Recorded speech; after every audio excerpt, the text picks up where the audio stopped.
কান্দে শুধু মন কেন কান্দে রে, কান্দে শুধু মন কেন কান্দে রে, যখন সোনালি রূপলি আলো নদীর বুকে বাসা খোঁজে রে, যখন সোনালি রূপলি আলো নদীর বুকে বাসা খোঁজে রে। কোনো বনিতা না করে শুরু করছি আজকের এই অডিও ভিডিও সেগমেন্ট। কিছু না কিছু নিয়ে আমাদের এই তথ্য আদান প্রদান ভিডিও অডিও আমি তৈরি করি। এটা আমার এখন প্রতিনিয়ত অভ্যেসে পরিণত হয়েছে। গান দিয়ে শুরু করলাম। আমি গায়ক নই। হ্যাঁ, প্রতিদিন গলা সাধি, তার মানে এটা নয় যে আমি গায়ক। গলা সাধি আমার অভিনয়ের স্বার্থে। গলার মডিউলেশন, গলা নিয়ে কাজ করতে হয় বলে গলা সাধি। সেটা নিতান্তই আমার অভিনয়ের একটা অ্যাসপেক্ট। প্রথমেই বলে রাখি, যেভাবে আমার অভিনয় করতে গিয়ে যা যা অভিজ্ঞতা হয়েছিল এবং যেভাবে আমি গিয়েছিলাম, আজও আমি যখন অভিনয়ের স্টেজে যাই, ফ্লোরে যাই, আমার তেমনই অভিজ্ঞতা হয়। আমার হাঁটু কাঁপে, আমার মনের মধ্যে দোটানা কাজ করে যে আমি পারবো কি পারবো না, আমি এই সংলাপটা কিভাবে বলবো। 3, 4, 5 রকম ভাবে মনের মধ্যে আওড়াতে থাকি। নিজের সাজঘরে বসে প্রত্যেকটা সংলাপের আলাদা আলাদা করে মানে বার করার চেষ্টা করি। তার ইনার মিনিং কি আছে, আমার গুরু শিখিয়েছেন ইনার মিনিংগুলো বার করার চেষ্টা করবে। স্ক্রিপ্টের মধ্যে না লেখা শব্দগুলো, না লেখা যে কথাগুলো, সেগুলো খুব বেশি ইম্পর্টেন্ট ভাব প্রকাশের জন্য, সেগুলো প্র্যাকটিস করি। তো আজকে কেন হঠাৎ ভূমি ব্যান্ডের, খুব কাছের আমার ভালো লাগার একটা ব্যান্ড, ছোটবেলায় এদের গান শুনে বড় হয়েছি। কান্দে শুধু মন কেন কান্দে, বারান্দায় রোদ্দুর, পচা কাকা। তো হঠাৎ করে এই গানটা বেছে নিলাম কেন? কারণ আমরা যে সময়ের মধ্যে দিয়ে যাচ্ছি, সেখানে মানুষের মধ্যে ফ্রাস্ট্রেশন, হতাশা প্রচুর। মুখে হাসি থাকলেও মনের ভেতর একটা কান্নার আভাস, একটা বেদনা ভেতরে উকড়ে যাওয়া। সেখান থেকে এই গানটা বেরিয়ে এলো। তবে আমি আমার শ্রোতা এবং আমাকে যারা ভালোবাসে, শুভাকাঙ্ক্ষী, তাদের উদ্দেশ্যে বলছি, আমার ভেতরে কিন্তু কোনো ক্ষোভ, বিক্ষোভ, দুঃখ নেই। সত্যি বলছি। হ্যাঁ, মাঝে মাঝে দুঃখ, সেগুলো তো এক একটা অনুভূতি, অনুভব, সেগুলো হয়, কিন্তু ভেতরে কোনো দুঃখ আমি পুষে রাখি না। আমার কোনো দুঃখ নেই। গানটা একটা রূপক অর্থে আমি ব্যবহার করলাম যে কান্দে শুধু মন কেন কান্দে রে। মন তো কাঁদবে, কিন্তু কেন, সেটা যখন প্রশ্ন করবে, তখন তার উত্তরও তোমার কাছে খুব তাড়াতাড়ি আসবে। আমি কোথাও একটা শুনেছিলাম যে একটা মজার কারণের জন্য আমরা একবারই হাসি, একটা দুঃখের কারণের জন্য আমরা বারবার কাঁদি। কেন?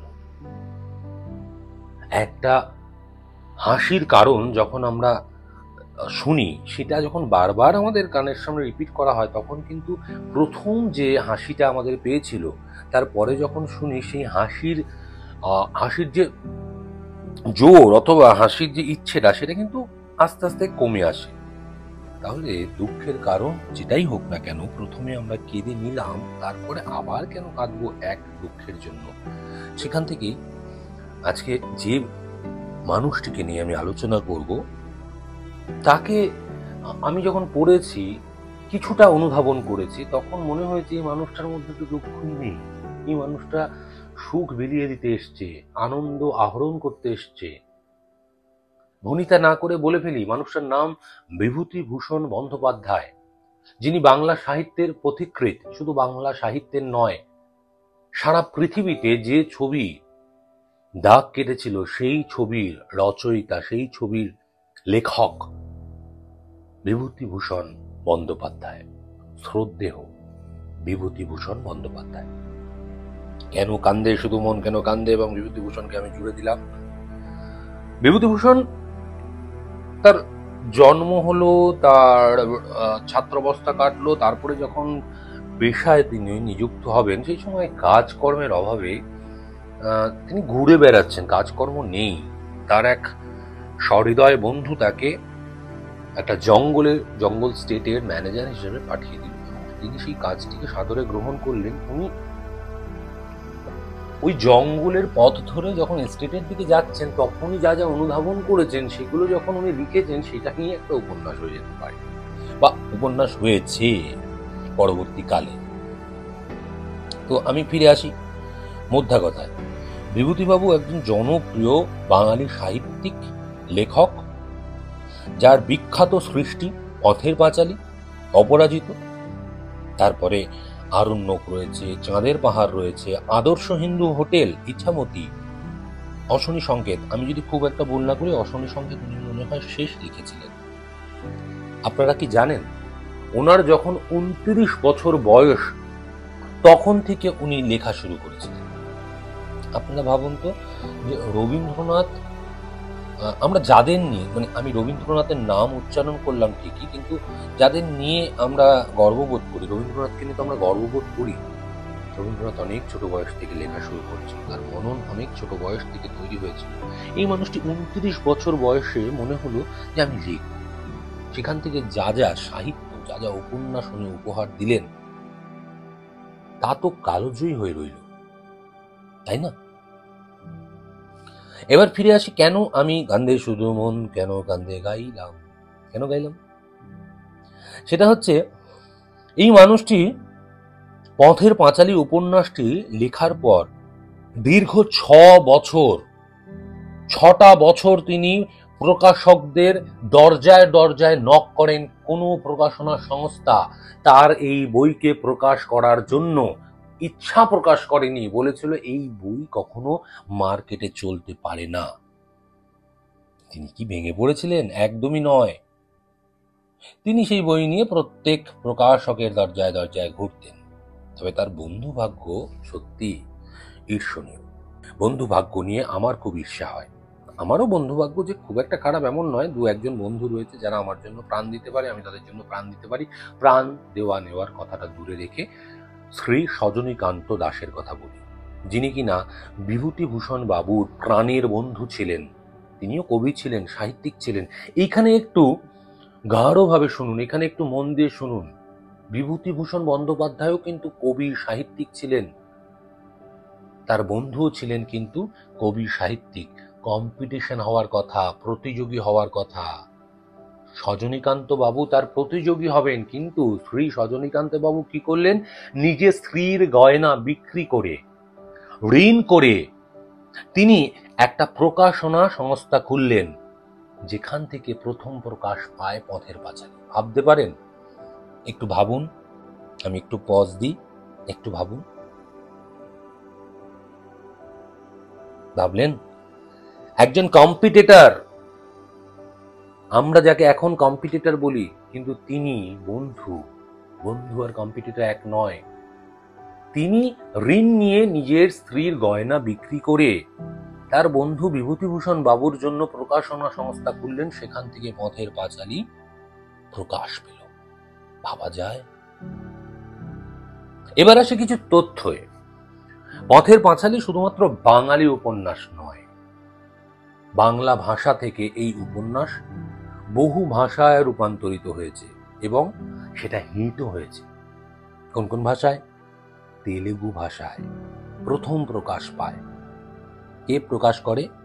মাদি পাতলা সুরি বলে এক ভদ্রলোক, মাদি পাতলা সুরি বলে এক ভদ্রলোক তেলেগু ভাষায় প্রথম প্রকাশ করেন। 1960-61 সালে হবে, আমার সালটা মনে পড়ছে না। এরপরে কোথায় জানেন প্রকাশ হয়? কারো জানা আছে? এরপরে প্রকাশ হয় শ্রীলঙ্কায়, সিংহল ভাষায়। সিংহল ভাষায়, ভাবুন আপনি, সিংহল ভাষায় প্রকাশ পায় 1986 সালে শ্রীলঙ্কায়, এবং এই পুস্তক, এই উপন্যাসটি প্রচন্ড মাত্রায় বিক্রি হয় শ্রীলঙ্কায়। তারপর মালায়ালাম, আমরা মালায়ালাম ছবি দেখি, এখন আমরা তেলেগু ছবি দেখি। মালায়ালাম ভাষায় হয় 2000, খুব সাম্প্রতিককালে 2009 সালে, যার নাম পাথায়ু উদয় সঙ্গীতম। পাথায়ু উদয় সঙ্গীতম মালায়ালাম ভাষায় কিন্তু প্রকাশ পায়। আমরা খবর রাখি, আমাদের খবর রাখা উচিত। আমরা তেলেগু, আমরা কন্নড় ছবি থেকে এখন নিজেদের বাংলায় ছবি কপি করি, সে করি। আমার সিরিয়ালও কপি হয়, সে করি। আমরা এক ভাষা থেকে অন্য ভাষায় ভালো কিছু রূপান্তর হলে নিশ্চয়ই করব, কিন্তু আমাদের বাংলা ভাষার উপন্যাস, আমাদের বাংলা ভাষার ছবি আমাদের বাংলা কবিতা, সেইগুলো আগে রূপান্তরিত হতো। আমরাও করতাম খুব অল্প সীমিত মাত্রায়। এই জায়গাটায় আমার একটু কষ্ট হয় বই কি। বিভূতিভূষণ বন্দ্যোপাধ্যায় পথের পাঁচালী লিখলেন, অপরাজিত লিখলেন, আরো অনেক অনেক উপন্যাস লিখলেন।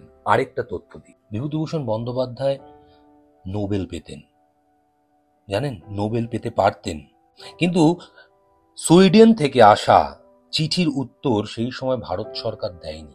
এটা শঙ্করলাল বলেছেন তার বিখ্যাত লেখায়। তার কিন্তু কখনো এই নিয়ে হতাশা আসেনি। তিনি শেষ জীবন পর্যন্ত হেসে গেছেন। তিনি শেষ জীবন পর্যন্ত প্রকৃতিকে আস্বাদন করেছেন, প্রকৃতির মধ্যে থেকেছেন, সাঁওতাল নৃত্য দেখেছেন। তিনি গরিব পিছিয়ে পড়া জাতিগুলোর সঙ্গে প্রতিনিয়ত ওঠা বসা করেছেন। যেখানে এক ঘাটে পশু মানুষ জল খায় সেই অঞ্চলে থেকেছেন, শুধু আস্বাদন করেছেন, প্রকৃতির সৌন্দর্য আস্বাদন করেছেন। এই মানুষটির নাম বিভূতিভূষণ বন্দ্যোপাধ্যায়। এই বিভূতিভূষণ বন্দ্যোপাধ্যায়কে নিয়ে আরো অনেক অনেক তথ্য আমার কাছে রয়েছে, আপনাদের কাছেও রয়েছে। আমরা আদান প্রদান করতে পারি, কিন্তু আমার ভিডিওগুলো ডিউরেশন আমি খুব বেশি করতে চাই না, শুনতে বোর লাগবে। আপনাদের যদি ভালো লেগে থাকে আপনারা কমেন্ট সেকশনে জানাবেন এবং আমার আইডিওলজি অনুযায়ী শেয়ার করুন, সাবস্ক্রাইব করুন। এইসব কথা আমি বলতে পারবো না, এটা আমার হাতে সইবে না। ভালো লাগলে শুনবেন, ভালো না লাগলে শুনবেন না। তবে সময়কে মূল্য দেবেন, আপনার সময়ের থেকে দামি আর কিচ্ছু হতে পারে না। আজকে এতটুকুই থাক, আবার পরের দিন আসবো কোনো নতুন তথ্য নিয়ে। মানুষের স্বপন ঘুমে ধরা বৈঠা যেন দুমড়ায় মুচড়ায় যায় সব বন্ধুরে। কান্দে শুধু মন, কেন কান্দে রে? কান্দে শুধু মন, কেন কান্দে রে? যখন সোনালি রূপলি আলো নদীর বুকে বাসা খোঁজে রে। ধন্যবাদ।